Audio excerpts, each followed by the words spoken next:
opinions and views expressed in the following program are those of the speakers and the host, and do not necessarily reflect those of Yoakley Scott Corporation and your sports network. Yeah, I've been closer to Jesus before, so can you help me out? Oh, can you help me out? Am I on my own? Am I on my own? But can you help me out? Am I on my own? Am I on my own? Or can you help me out? Can you help me out? I've been scared to look in my soul.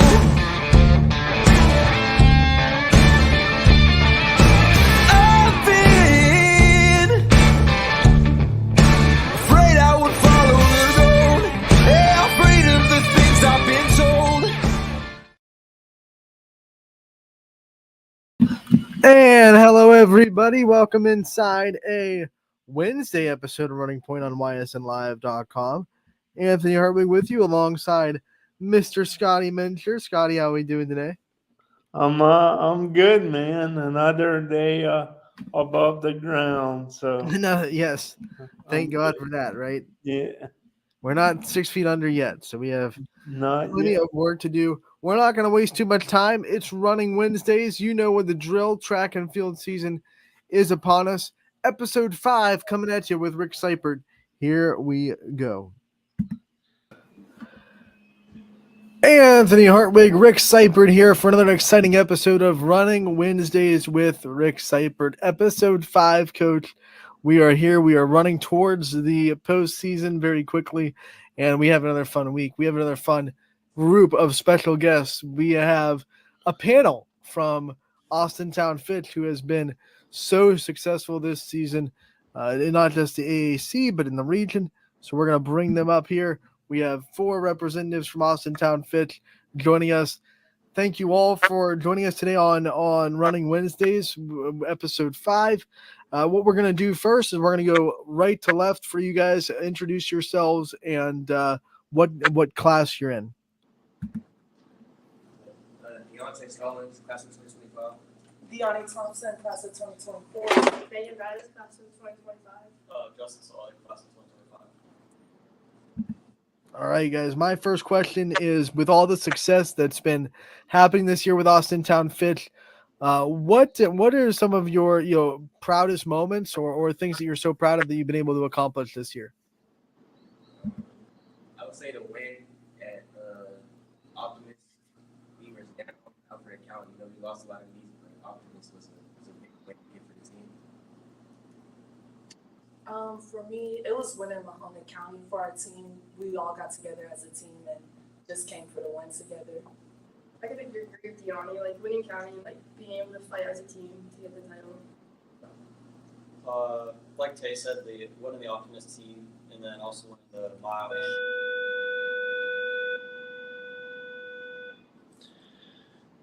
Yeah, good stuff, guys. You're having a great season, clearly. All of you are complete standouts throughout the entire area and within the region, like Coach said here. Can you guys take us through like a day in the life of practice? I mean, you guys are all pretty diverse. We have 2 hurdlers, a pole vaulter, and a distance runner. So take us through the day in the life of you guys at Fitch Track and Field. We take our warm-up pretty serious, We get after it in the warm-up, and then it's like a battle, in like individual events like hurdles and getting block starts and stuff like that. So,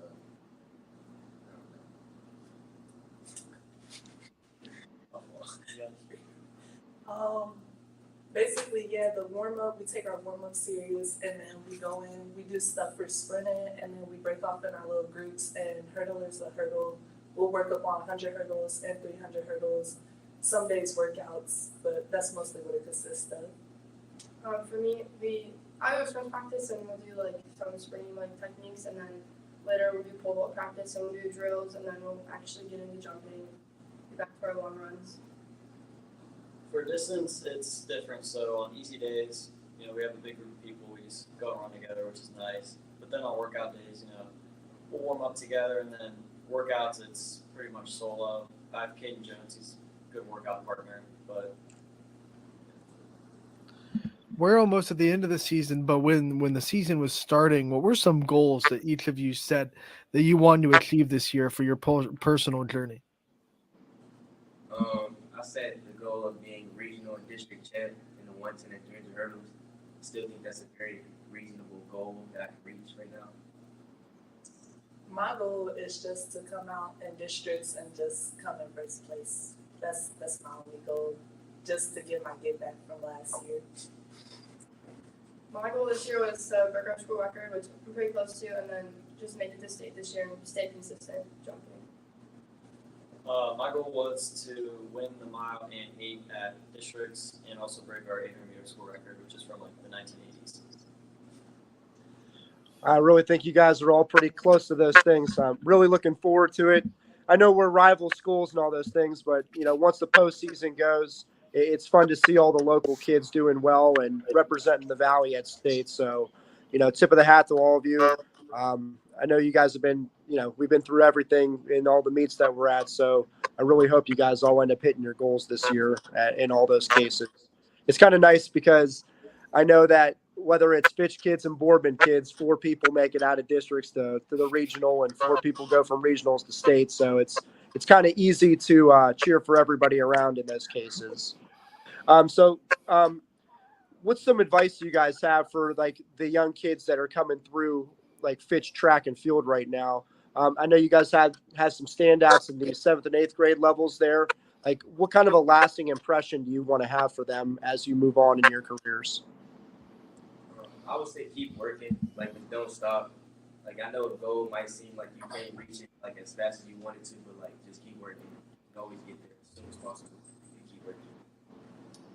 My advice would be not every race you're gonna PR, not every race is gonna be your best race. But as long as you're getting your 100% that you have, then just you'll keep progressing as the season goes on. I'd say stay positive during setbacks. Not every day is gonna be your best, and things are gonna happen. But the ultimate goal is at the end of the season, just stay healthy and keep pushing towards the end of the season. I'd say that the biggest thing is consistency and staying disciplined throughout the whole season. Through indoor and outdoor, it's a long season. It's 7-8 months, so just staying consistent.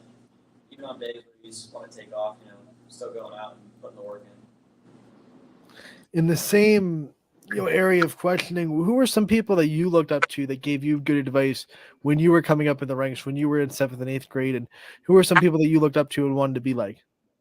My guy Reggie Floyd, Jared Brown, Dan Evans. Much of my older guys, upperclassmen that always look down on me. They always have my back when it came to back. I looked up to mostly just my mom, trying to live in her legacy and get how she was back when she ran track. Back to Skelly, she had both the pole vault indoor records and outdoor record, and I just really wanted to achieve my goals, and probably my mom for always being there to support me and help me.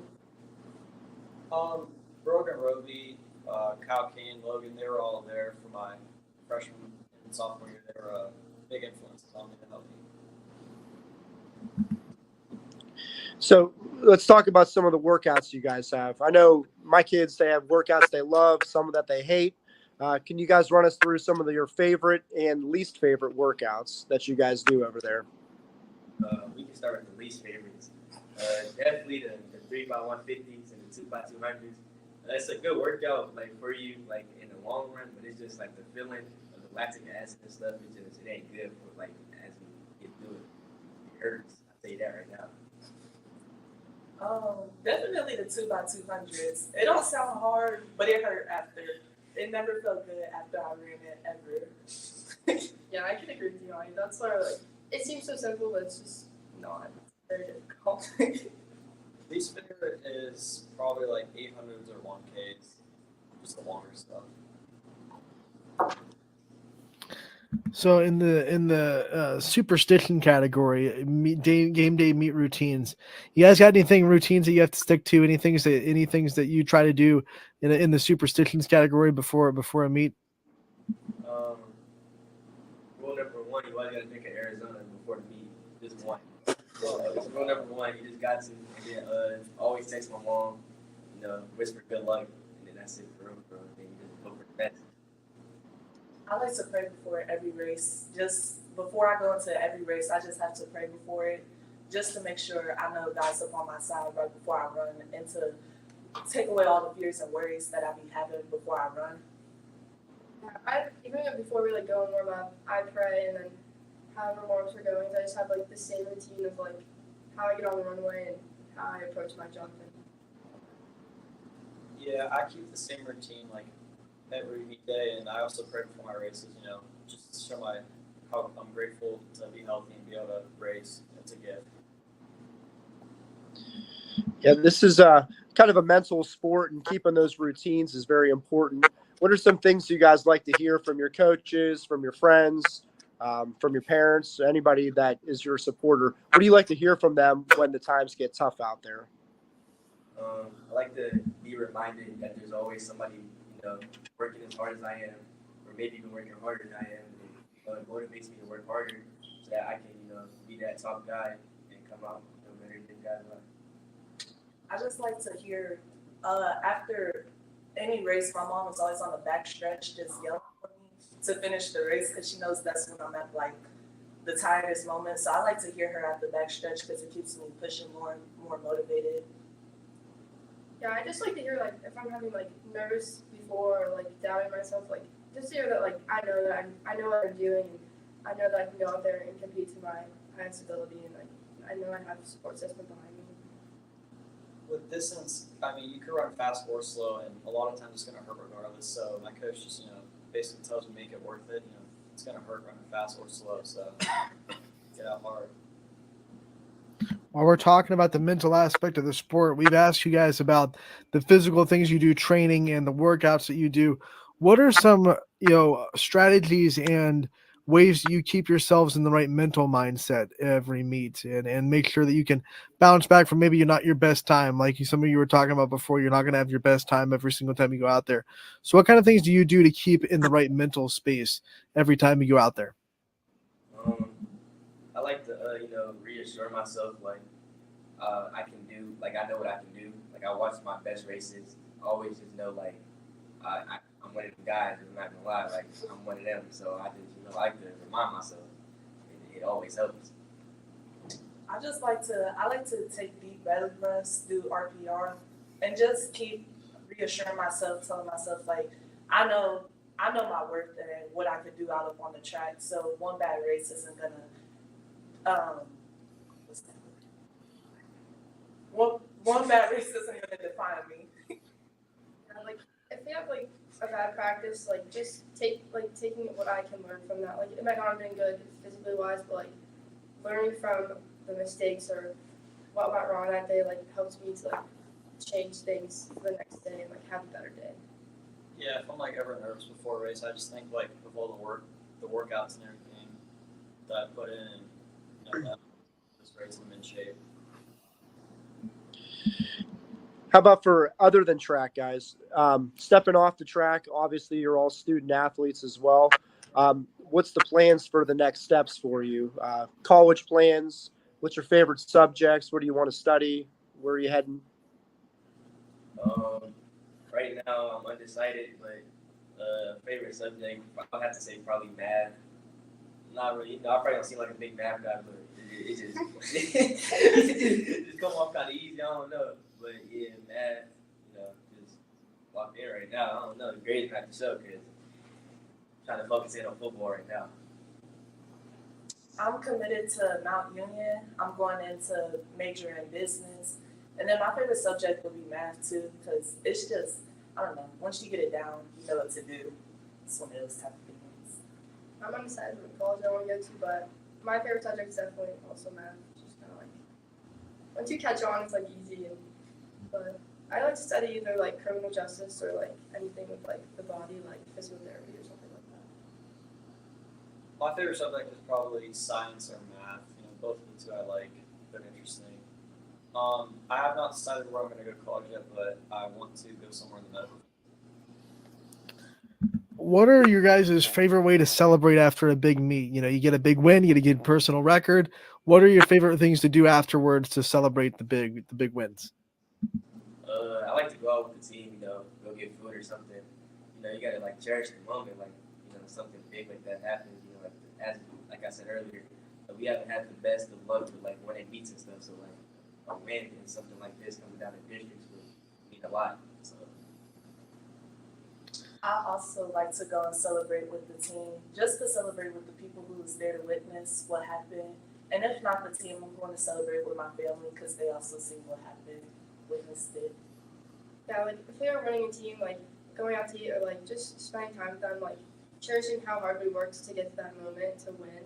And if it's like a personal achievement, like just being with my family because they have my back at all times and they've been my biggest support system. Definitely celebrating with the team is the best way. You know, the people that push me, help push me in practice every day to get that record or break mine. Yeah. Good stuff. So, any post-meet meals that you have to have every time? I'm a big Chipotle guy. If it's not Chipotle, most likely Chipotle. Big guy though, you know, I like that stuff.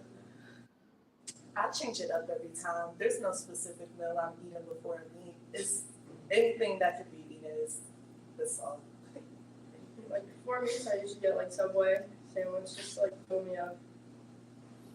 Before meets, usually I'll eat like pasta, you know, something high in carbs. Do any of you have any hidden talents, things that you think you're particularly good at that aren't related to track and field? No. The quick no. It's like no, nothing. It's not hidden if it's a talent to be.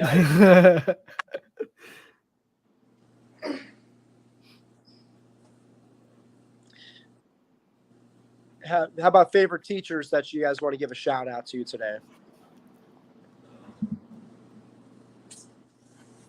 Miss Bernard, math teacher, one of the ones, man. She really looked out for me this year. I ain't gonna lie. Miss Best that was my 6th grade year. But they love them guys. Some real people right there. Shout out to Miss Dunn because since sophomore year, Miss Dunn has been a teacher I could just lean on. She's definitely been just the teacher I could go to with anything. So shout out to Miss Dunn. Yeah, shout out to Miss Carcelli. Like she's definitely made this year more fun. She's always been with me to like help me and support me with everything. So yeah, Miss Carcelli, Miss Herbert, and Mr. Drummond have all helped me a lot this year. You know, with school and learning and everything.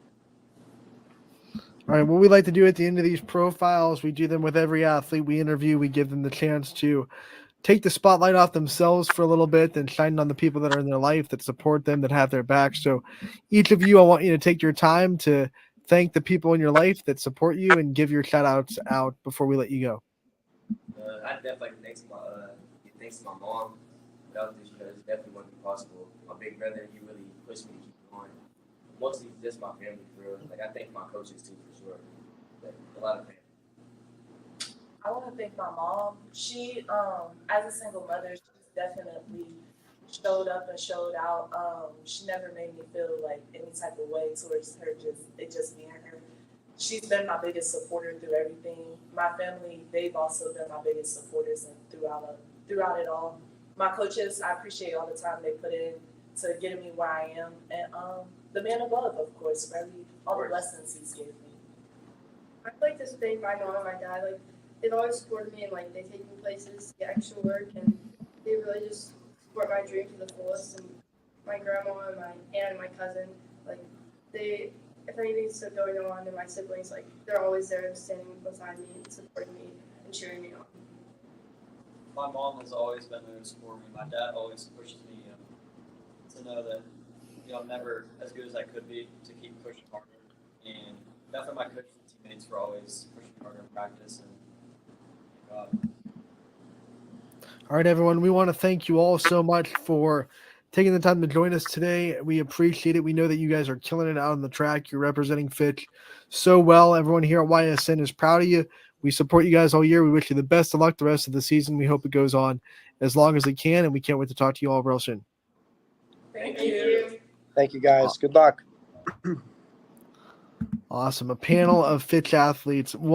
Fitch athletes are just killing it right now. Every sport seems like Fitch is in the conversation. Their softball team obviously won state last year, but their football team's always good. Track and field is perennial. Basketball team's always in there. Something in the water down there at Fitch, Coach. They're always popping out good athletes everywhere you turn. Absolutely. I definitely thought that we needed to give them some love. It's just because they have such a standout program every year.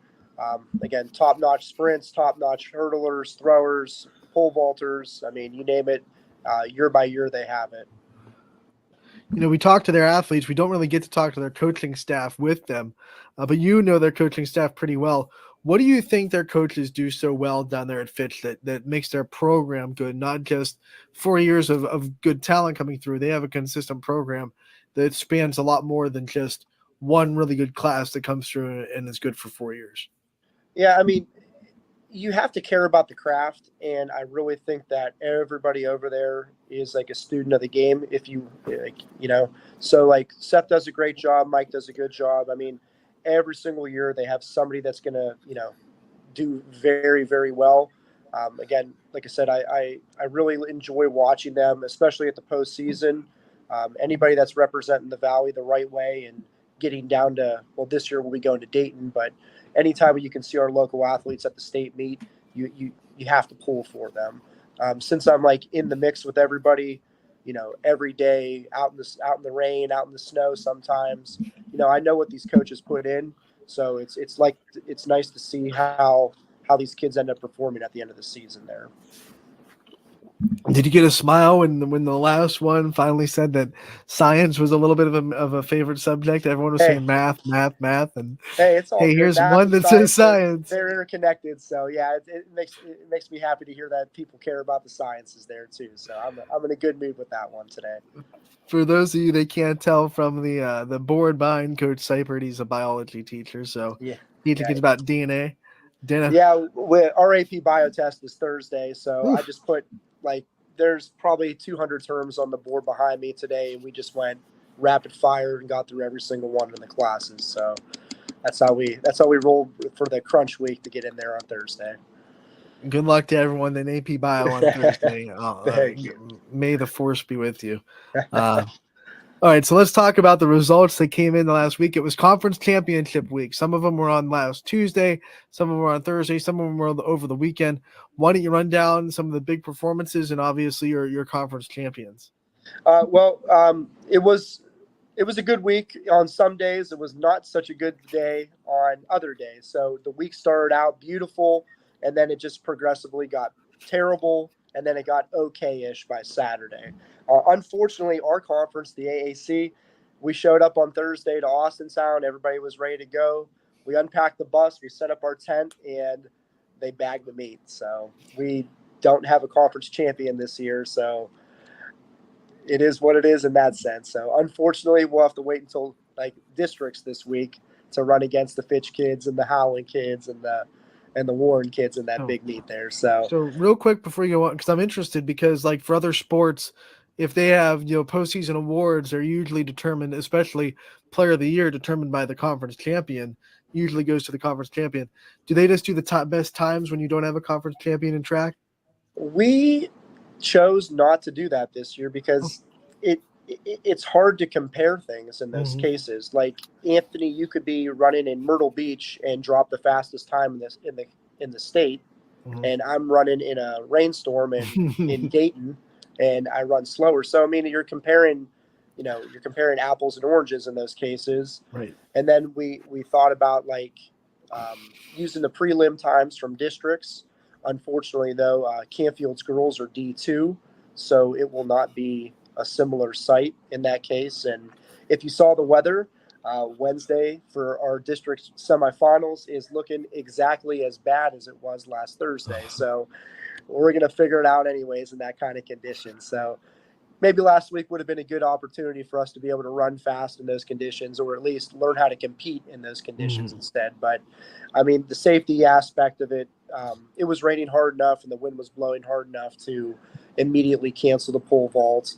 And then the boards for long jump were compromised that day as well. So we had to cancel long jump and then high jump. And then there was an inch of water in the rings for throws. So by that point, it was just, like I said, a safety decision, and our conference meet went down this year. So unfortunately, no conference champions, no first team all conference athletes. We'll just have to train again hard next year for that one. So unfortunately, that's just the way it went down. That And there just was means you nowhere. work There was harder to no. get all districts, right? Yeah, exactly. And there was nowhere to make it up. We could have did the Right. next day, but our prom, Fitch's prom, Howland's Oh. prom. So then trying to come back on Saturday, that wasn't going to work either, because then you have kids up all night dancing and doing whatever they do at proms, and that's just a recipe for failure in those cases. So I was talking to some softball coach. Like, I can't remember prom being this late before, like where it runs into postseason. Like, usually it's a little bit before this in my recollection. I haven't been in high school since 2011, but like, I've covered high school sports before, but this is the one year where I remember prom running into postseason. Am I right? Is it usually a little bit earlier? Ours goes back and forth between last Friday and the Friday before. So, I mean, it works out. That Friday is perfect for us, because typically that last weekend there, we don't run that weekend. So prom's a perfect fit for that location. But like I said, it bit us this year. So hopefully we can go back to the drawing board and make sure we maybe get that meet early in the week. So if there is an issue, we can reschedule it. But yeah, it was just an unfortunate turn of events there that we ended up bagging the conference meet for us this year. But oh well, everybody still gets to run at districts on Wednesday this week, so I'm excited about that. So in other action, though, we had the Northeast 8. Northeast 8 is with the team champion was the Girard girls, and then the South Range boys. South Range boys, they've been cooking all year, as you know, and then the the Girard girls, they were carried by Mia Melito. She was a multi-event winner at that meet. Micaiah Simpson, still from Niles, she was a double champion in the 100 and the 200. Troy Combs from South Range stepped up in the 1 and the 2. Big Dog of the Valley, Hudson Moorfield was the 400-meter champion. A lot of big standout performances there. And this is the time of the year when you start to see some people start to cook out of nowhere, too. Anthony Bengala from Girard turned in a 40.74 in the 300 hurdles. So that's a pretty nice mark there for him. Hopefully he's able to pull it through all the way into the district meet this week. In the MVAC Scarlet Division, the McDonald teams cleaned the house. The boys and the girls were both champions. And our panel of throwers from last week, it's really cool to say this too, all 5 of them threw mile split elite performance marks. So not only did we interview the right people last week, Coach, but they also showed up and threw some insanely big marks at their conference meet. So those 5 throwers carried their teams to a championship over there. Ava Vecchione from from Springfield local. She was a multi-event winner. She turned in the 100, the 200, and the 300 hurdles there. Sophia Yawn doing the 8 and the 16. Faith Sullivan won the 3,200, who's also another big dog in the valley. Everybody's starting to cook over there. We have a lot of good performances out of Michael Balone once again. He was the winner in the long jump, the 300 hurdles, the high hurdle, the 110 hurdles, as well as second place to his teammate in the 100-meter dash. So all those teams are starting to cook over there. I'm really excited to see them go. Like I said, once districts gets going here. In the MVAC Gray Division, the Garrettsville-Garfield teams pretty much dominated that entire meet. They cleaned house in both the boys and girls divisions. Zach Stinson from Newton Falls turned in a big day in the high jump and long jump. Dan Warwig from Champion turned in a meet record over there with a 10.94 in the 100-meter dash. Christian Davis, again from Brookfield, won the 200 and the 400. Lila Hayes from LeBray was the 100, 200-meter champion, and Adri Hodge from Garfield won the 8, the 16, and the 32. And for those of you that aren't familiar with it, too, to do a triple of the 8, the 16, and the 32 on a day that was as hot as last Tuesday is so insanely impressive, okay?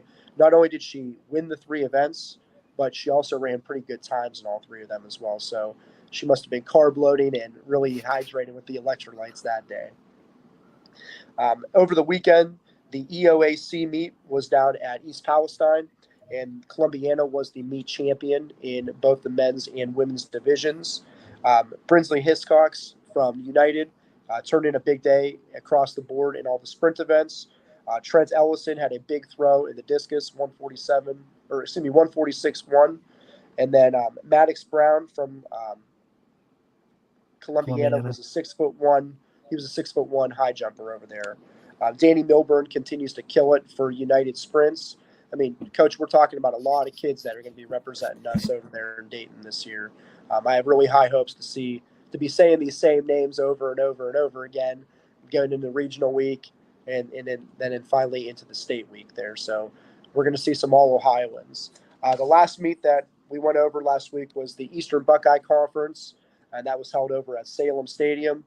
The women from Salem were the meet champions, and then the Marlington Dukes were the men's champions over there. Salem appears to be clicking at the right time. They turned into 9:43 in the 4x8, and it was mostly uncontested the whole time. So to run a time that fast in that event, it's pretty impressive for those girls. And again, the same girls that we always hear from them, Maggie Hall, Megan Stafford, Kaylee Carlisle. I mean, they're 4x4. They're absolutely killing it over there. So I'm very excited to see what they're going to do when we get to the district meet this week. And District meets this week, like you just said. This is when postseason happens. This is when the times matter the most. Everything you've put in all year comes down to this moment. As a coach, what's it like gearing up for the postseason and getting everyone ready for these districts where it's run well or don't advance? exactly. So for the semifinals for the district meet, the top 8 people are going to advance to the final, and then on Friday for us, and then Friday the top 4 times advance to the next week for the regional. It's like 8-4, 8-4, and then Ohio added in a wild card because of those weather conditions. So the next 2 fastest times from all of the regions are wild card qualifiers to go to the state meet. And that's important because there's some regions that are so loaded that the 5th place and sometimes 6th place team in that region would win another region. So it's very nice that they added those in there because you're giving kids an opportunity to shine in those cases. A couple of years ago, we had Ben Alvarico. He was the wild card qualifier in the 200-meter dash. He ended up being on the state podium from the wild card position. So several years ago, whereas he wouldn't have made it at all, he ended up becoming an All-Ohioan because of that wild card. So they did a lot of good things to help the sport and recognize kids there. But you're right, though. This is the time of the year where, survive and advance is what we always say every day. You don't have to PR every single time, but it's going to help at this point, obviously. Everybody's running fast. Everyone's tapering right now. People are getting their bodies ready to go, and they're freshening up to get over there to Dayton.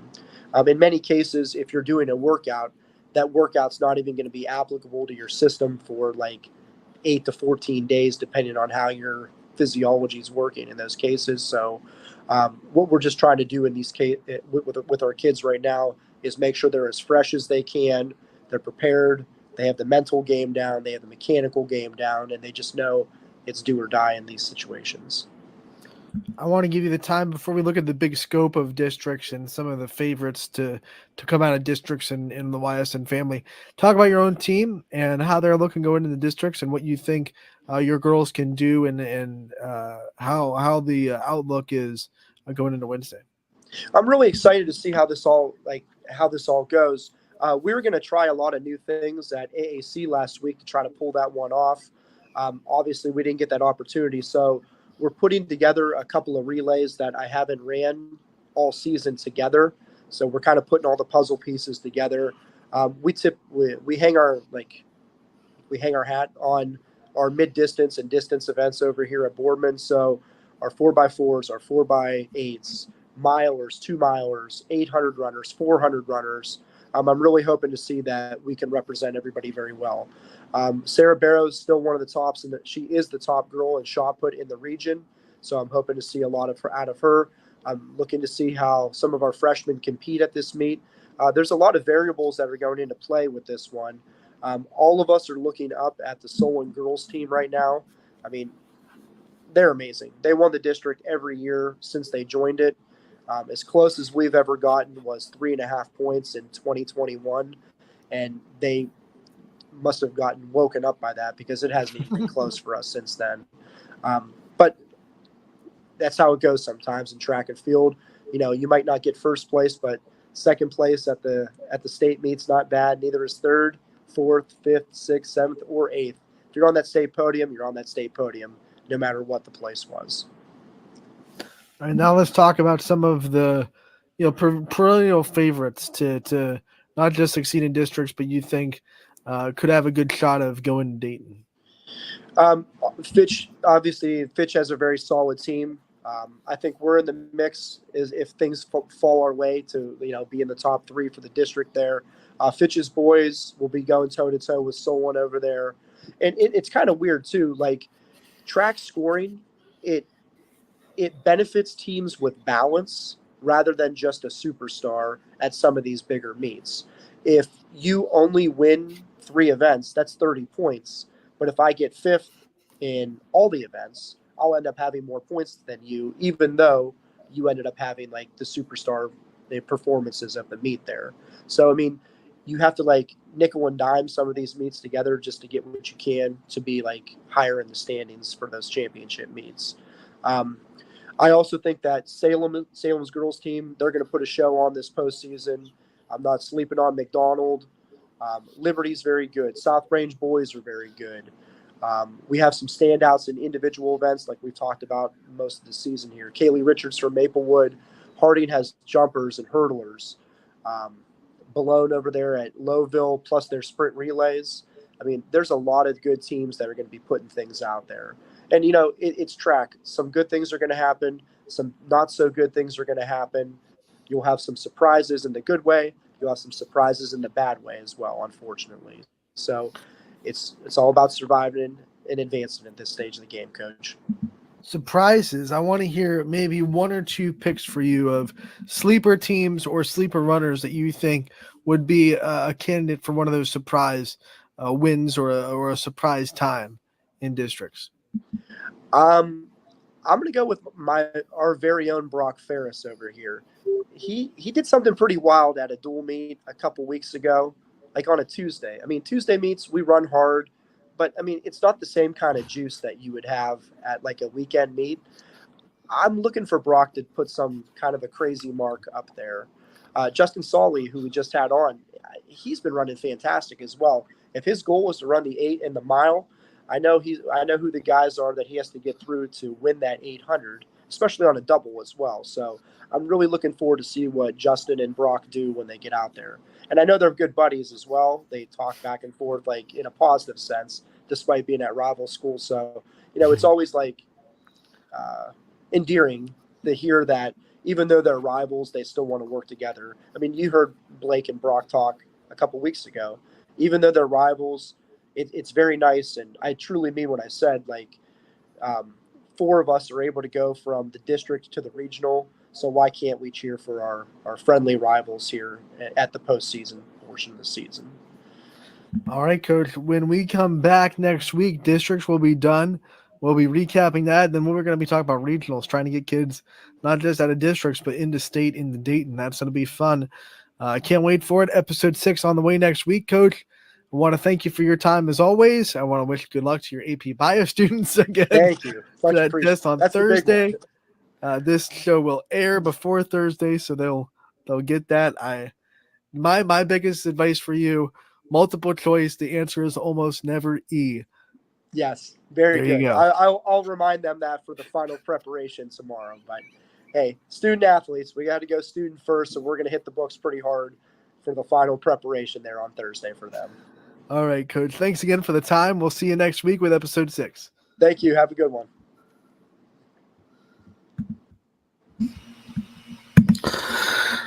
And that was episode 5 of Running Wednesdays with Rick Seipert. What a fun one. A 5th track and field panel with Justin Sully, DeAndre Stallings. We had Megan Vadas and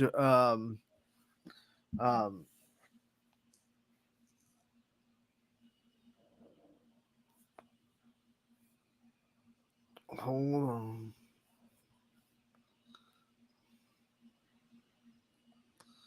Yeah, Dewani Thompson as well. Sorry, my mind blanked for that last name. Had to double check. It's a Wednesday. It's hump day. We're getting over the hump, Scotty. We're getting over the hump. Yeah, getting over the hump. It's a wild morning for me too. So, Scotty, we got on the air 2 minutes late, so I apologize for that. And there were just a couple of glitch gremlins going on. Not on the air, thankfully. But just some stuff. My computer took like 15 minutes to turn on. It was updating something, and that was unexpected, and just some unexpected delays there. I also want to apologize for anyone that was watching episode 5 for the kind of low audio volume for the 5th panel. We tried to fix that, but at the end of the day, we were just like, hey, you can hear them. It's not the perfect audio, but we weren't gonna press all the buttons and mess something up, and then you couldn't hear him at all. So we tried to fix it. We couldn't. And, at least you can hear him, right? Yeah, you could. And it's good you clarified that too. I thought for a second it was my computer. No. Yeah. I think it was whatever they weren't using a phone. Whatever they were using just didn't have a great microphone. And they had to get all 4 of them in frame, they had to be kind of far away from it. So unfortunately, we just didn't get the best audio. But like I said, the answer is you can still hear them. Just got to crank that volume up a little bit on your speakers, and you'll be fine. I'll tell you one thing with all these interviews we've had over the past several weeks. The thing I love about it is the camaraderie you see with the group, and they're always like, you see them and they're always like laughing, like cracking a smile, in a good mood. I love that. It puts me in a good mood. So wait, Scotty, you're always in a good mood, buddy. And look at him coming in with the hat tilted a little bit, feeling a little hip hop-ish. Yeah, I got it. In this tonight could be the last game for my Cavaliers, so I had to go a little keep the faith, Scotty. Hardcore and put a little more style in it. Keep the faith. You never know, Scotty. You never know. That's right. Anything could happen. Scotty, we have to shout out the teams that are advancing into the district championships. We have our first round of district championships set from last night in divisions 2 and 3 in softball. We have 2 all YSN district championships as well that are going to be going down on Thursday. So that means 2 districts are guaranteed to give us a YSN team into regionals, and we're expecting a few more as well. But want to congratulate Columbiana for winning 7-1 over Rootstown last night to punch their ticket into the district championship. They will be playing South Range, who got a win over their arch rival Poland 9-6, the 3rd win of the season over the Bulldogs for the Raiders. They go into the district championship game against Columbiana South Range Thursday night at 5:30. We want to give a shout out to Champion, who got into another district championship. No shocker there. That program is built to be in title games. They're in another one. They won over Berkshire 11-0. Lakeview got the win over LeBray, so they are going into the district championship against Champion. Round 2 between those 2 schools. They did meet once in the regular season. Gabby Gratishar threw a perfect game in that matchup. 5-0 win. Champion in that regular season matchup. So Lakeview trying to make some adjustments to try to get to Gabby Gradishar. They'll have to do that on Thursday in LeBray. 5 o'clock, the start time for that one, for an exciting All-YSN championship. We also, those were the only ones from, we also saw Canfield get into the district championship. That's Division 2. Divisions 2 and 3 last night. So Canfield into the district championship. They got the win over Kenston last night, and they will play Marlington in the district championship on Thursday in Hubbard.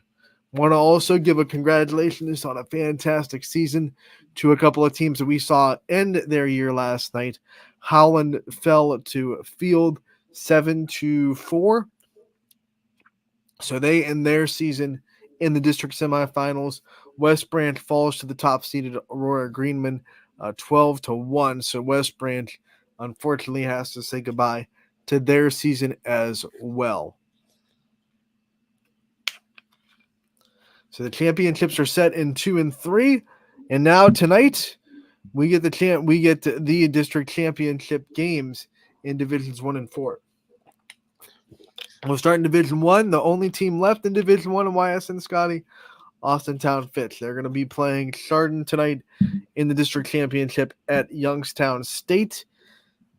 And it will be on ysnlive.com. By the way, Ty Bartel will have that call thanks to a generous sponsorship from the Fitch Softball Boosters. They have sponsored the game, so you will have it free of charge. Ty Bartel will be on the call from Youngstown State University. Should be a good one between the Hilltoppers and the Falcons, as the defending state champions try to get back into regionals for the third straight year. It would be a third straight district championship for Fitch. Then we go into Division 4, where we have several teams fighting for a district championship, all in different districts. So we have the possibility of having 3 teams in the regionals from 3 different districts in Division 4. We have Jackson Milton after their upset of McDonald. They will be playing Canton Central Catholic tonight in a district championship. That will be in Badger at 5 o'clock. We have Southern, who got the upset win in the district semifinals. They will be playing the second-seeded Mogador tonight in Dalton. So Southern is in the district championship. Good luck to the Lady Indians. And then last but certainly not least, we have Middle Ridge, who got the win on Monday against Maplewood. So they will be in the district championship on tonight. Why am I saying on tonight, Scotty? They will be in the district championship tonight against top-seeded Matthews. That will be in Jackson Milton at 5 o'clock. So Middle Ridge, Jackson Milton, Southern, and Fitch all trying to go for a district championship tonight in divisions 1 through 4.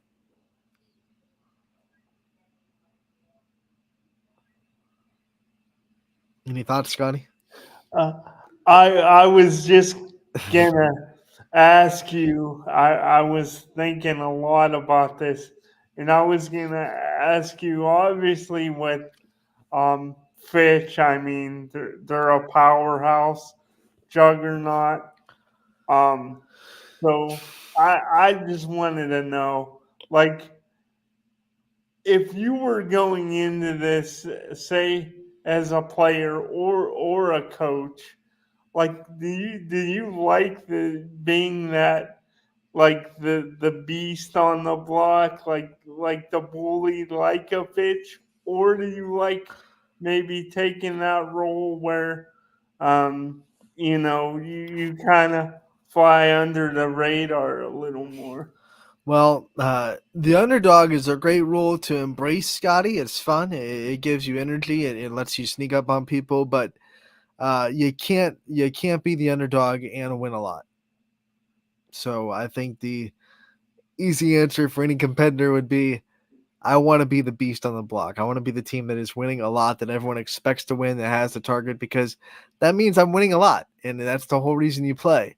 You play games to win, right? You play. What's the Herm Edwards quote? You You play to to win win the the game. So you play to win, Scotty. And underdog, if you have to embrace it, you're awesome. You can do that. It's an awesome feeling to go into an underdog game and get a win, because then you feel like everyone was wrong to doubt you. This us against the world mentality can be utilized in such a good way, and we've seen that throughout sports history. But You can't be an underdog if you're winning a lot. This is not how it goes. So give me the beast. Let me be the winner. The team that is the monster, the bully, the I don't know, the villain, right? You either die a hero or you live long enough to see yourself become the villain. So give me the villain on the block, and give me the team that is constantly in the conversation, constantly winning the titles. Uh, yeah, and I think it really goes. I mean, anything in life, and like sometimes it helps us to embrace that underdog role. And like, I'm gonna defy the odds, but any of us, if we could have it easier, Right. we And would. not necessarily, I mean, you don't want to, no one goes into a game or even a stage of life where you're trying, where they go, I am glad I'm the underdog. Yeah. Like, Yeah. no, you embrace it if you are. You say, we are the underdogs. No one believes in us against the world, chip on our shoulders. We know how hard we work, yada, yada, all that fun stuff. But at the end of the day, no one goes into a season saying, we hope we're the underdogs at the end of the year. We hope we're that team that no one believes in.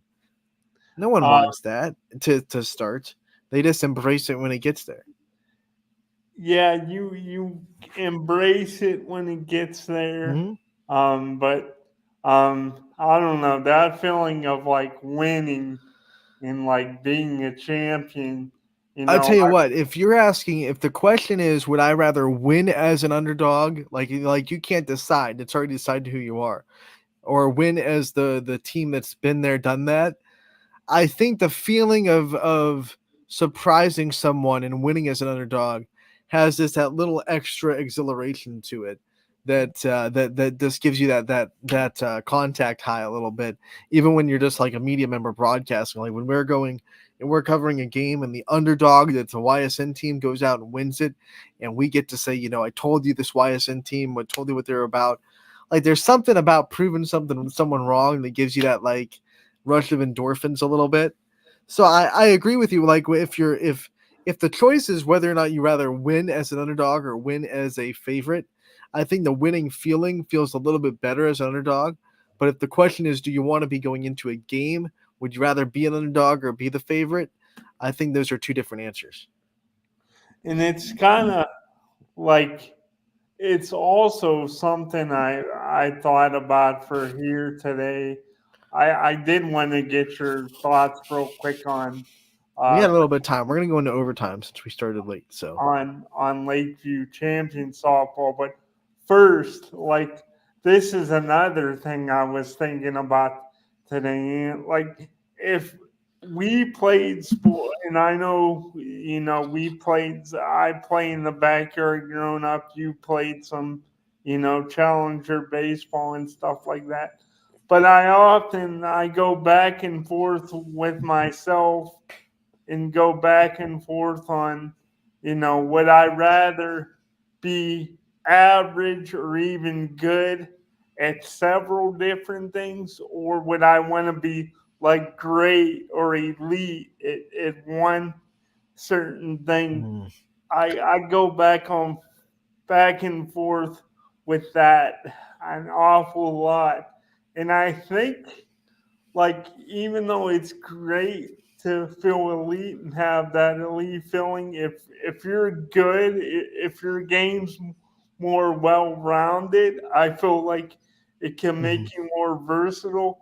So I think I would go with just being, decent at everything. But how about you, Anthony? this is something that I actually talk to, the students that I get to coach in the summer. They're going through summer ball to get recruited. They want to get to college, and that's why they're playing travel softball. And one of the things you tell them is, okay, well, if you're only really, really, really good at one thing, then you're kind of, that's the only thing that a college coach can pick you as. If a coach isn't looking for, let's say you're only a first baseman, that's the only position you shine at, and you're below average if you put you anywhere else in the field. Then the only colleges that are going to look at you are colleges that are looking for a first baseman. Anyone else will be like, you know what? you're not putting work in the other positions. We can't put you somewhere else. We can't even try to put you somewhere else.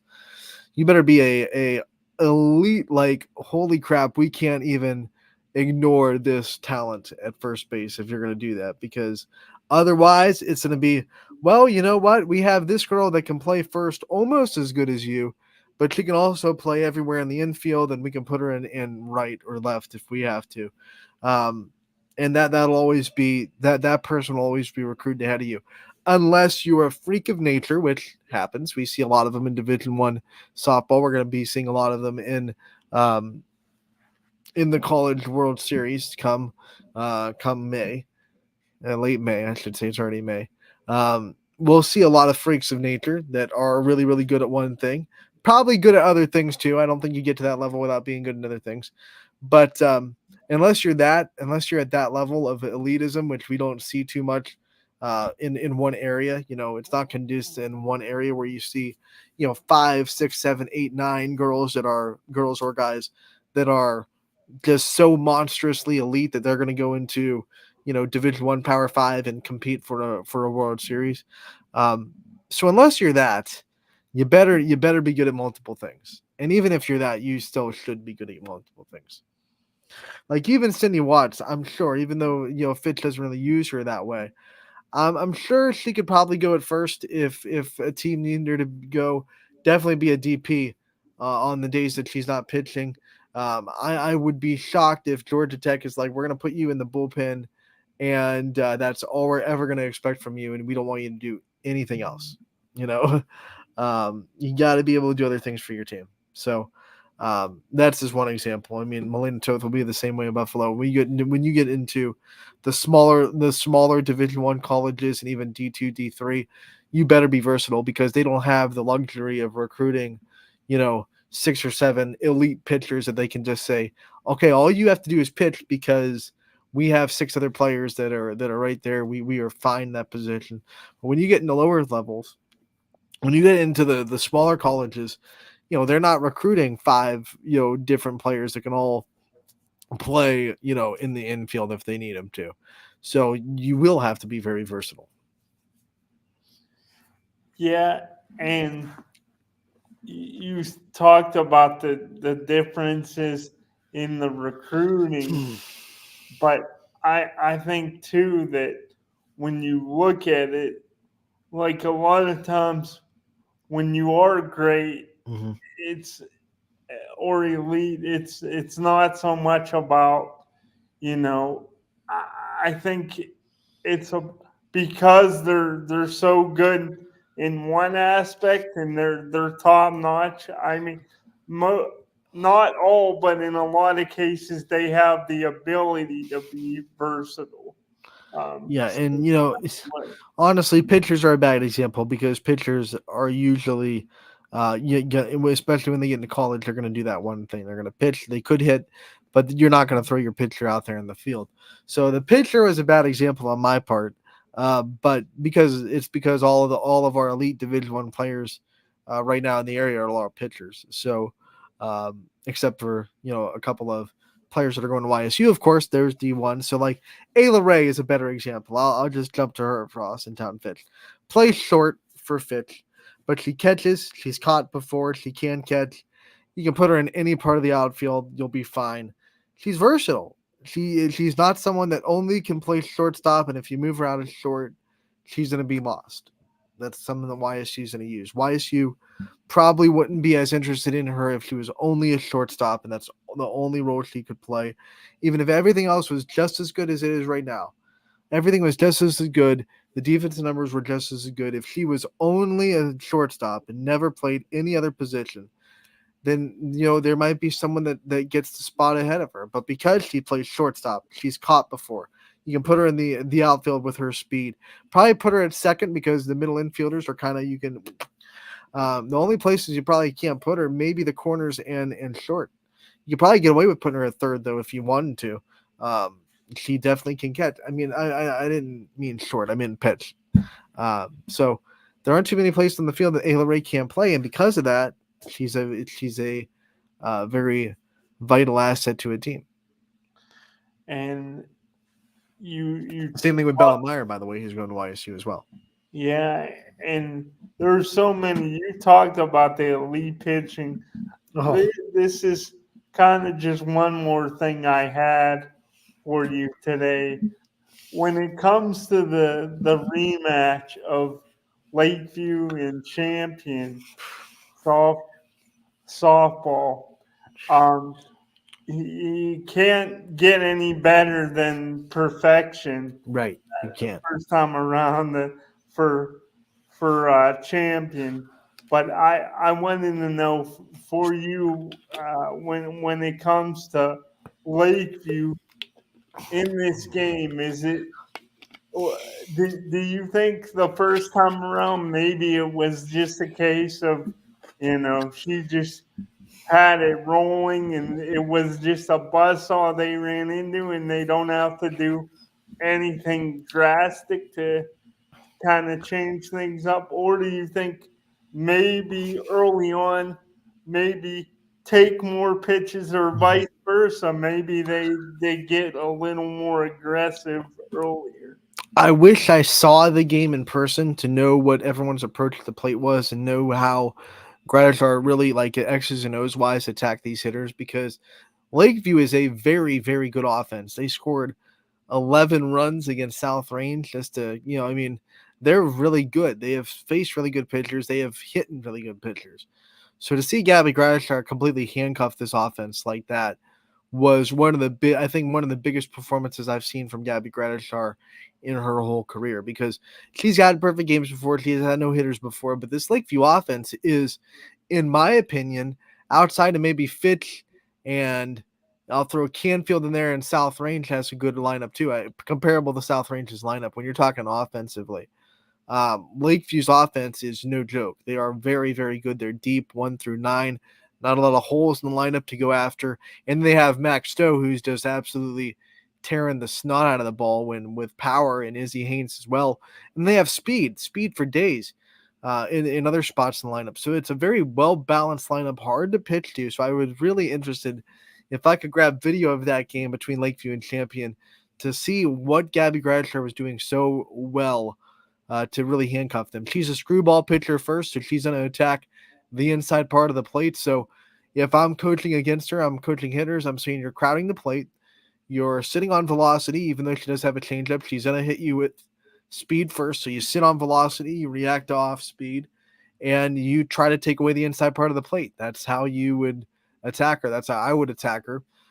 She's going to come in on you. She's going to throw that screwball for you. It's her go-to pitch. She has others, absolutely, but that's her number one pitch that she likes to throw, and that's what you have to take away. You have to do the whole Bill Belichick motto of defense, where I'm going to take away what you do best. If you do other things well, that's good. Tip of your hat. You'll be able to do that.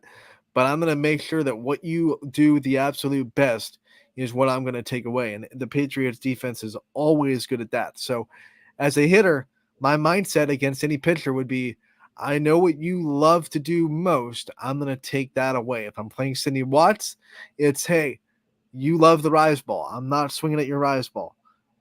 Gabby Gratishar, you love the screwball. I'm going to crowd the plate. I'm going to try to take away that inside corner.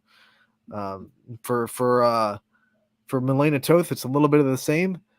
Cindy Watts, she has a really good rise ball, really good strikeout pitcher, really good curve too. So I'm sitting a little bit on the outside, trying to go opposite way to Milena Toth and trying to take out her outside corner of the plate.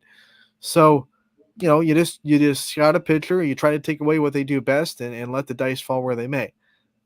But I would love to have seen what Gabby Gratishar was doing so well to not just shut out Lakeview, but not let them get a hit at all. At all. It was 5-0. Another thing about Lakeview, Scotty, right quick before we go, because I know we're now treading into way overtime. Champion scored 5 runs in the first inning, and then Lakeview's pitching controlled them the rest of the game. So I think the pitching for Lakeview is going to be pretty confident, knowing that, hey, we had one bad inning where maybe the jitters got to us, or it just, we weren't ready to go from the start. But the innings 2 through 7, we pitched phenomenally against this really good Champion lineup. So I think Lakeview's pitching will be pretty confident against the lineup of Champion. They just have to find a way to make adjustments on offense because they cannot get shut out and expect to beat the Flashes. They have to score. They don't, maybe with their pitching, they don't have to score as much as other teams do against Champion, but I would say if they don't get 3, 4, 5 runs, then their chances of winning a district championship go way down. So you got to score. You got to make adjustments and try to score on Gratishar. I think those are all solid points. The last thing I'll say here before we wrap up, is it's a different level, but even you look at the major leagues, there's been times Justin Verlander completely dominated the Indians, now Guardians, and there's been times where they really roughed them up. So for Lakeview, all it takes is that one time. If they get that solid pitching like they got most of the first game, anything could happen. And the reality is every pitcher, no matter how good they are or how good their stats are, they're not going to hit every spot. They're not going to hit every spot throughout the whole game. They're going to make mistakes. They're going to miss a spot. It's just how many do they make, and can you take advantage of the ones they do? So that's what it comes down to. And Gratishar will miss a spot here and there. And the good thing, if you're a hitter against Gratishar, because she loves the inside, if she misses to you, usually it's over the heart of the plate, and usually it's one that you can turn on and go way out of the ballpark for. And it's again, I'm so excited. This is a great time of the year. Right before we're almost getting to, like, what do they say? Memorial Day is kind of like the unofficial start of summer. So, man, things. I think the official start is June 21st, so that's what the summer solstice. And then we'll go from there. But right now it feels like summer. This rain that was supposed to come today hasn't come yet, so we're keeping our fingers crossed that the rain holds off. We get district championships in softball. We have sectional championships in baseball as well. Cardinal Mooney will be on the network tonight, ysnlive.com/live. That one is sponsored and will be brought to you for free as well. So we want to thank you. So is, by the way, Columbiana Crestview Baseball. Thanks to Columbiana McDonald's. We got the big boys sponsoring us now, Scotty. Oh yeah. Like we talked about on our broadcast, the power of those McNuggets, man. Oh, the power. Maybe it got him. Maybe that got him. Maybe the power of the Nuggets right before Caitlin Pluska's home run had someone from McDonald's watching and going, you know what? We need to jump on this really quick. Yeah, let's hope so for us. So we will be back tomorrow to recap all that action on Running Point. Scotty will be back next Wednesday. So will Running Wednesdays with Rick Seipert. Next Wednesday, we will talk about the recap of the districts in a track, by the way, that are going on today. So good luck to all of our track runners that are trying to get into regionals, as well as the softball and baseball players that are in postseason. It's the most exciting time of the year, and we're here for it on YSN. We will be back tomorrow to tell you all about what happened tonight. Thank you so much again for tuning in to Running Point, brought to you as always by our good friend